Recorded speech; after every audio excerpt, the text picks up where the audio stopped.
Hey guys, in this video I'm going to show you how to fix Ethernet doesn't have a valid IP configuration. The first and the easiest step is to simply restart your computer. Once you restart it, check if the problem is still not fixed and try connecting to the internet. If the problem is still not fixed, then what you can do is try resetting your TCP and IP stack. So in order to do that, what you have to do is hit the Windows key on your keyboard and type in CMD. It will show you command prompt, right click and click on Run as Administrator. Then you have to type in the command netsh space int space IP space reset and hit enter. It will automatically reset your TCP IP stack. If the solution is also not working, then what you can do is simply clear your network cache. In order to do that, you have to open your command prompt once again and this time type in ipconfig/flush DNS.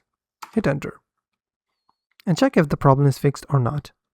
But if the problem is still not fixed, then what you can do is simply try to update your network adapters. In order to do that, what you have to do is hit the Windows key on your keyboard and open Device Manager.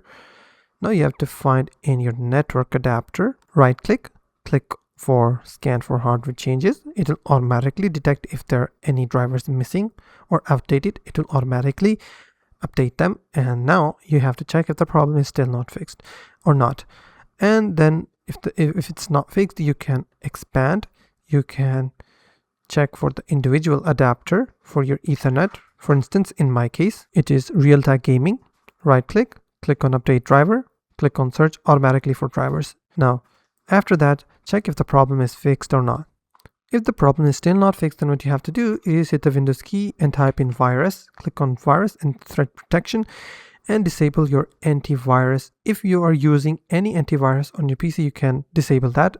If you're using no antivirus, then you can go to the Windows Security, click on Manage Settings and turn off the real-time protection. Check if the problem is fixed or not. But if the problem is still not fixed, then what you have to do is definitely contact your ISP provider and ask them what the issue is. They will surely try to help you. So these are all the solutions to fix Ethernet doesn't have a valid IP configuration. If you found this video helpful, please hit the like button and also don't forget to subscribe.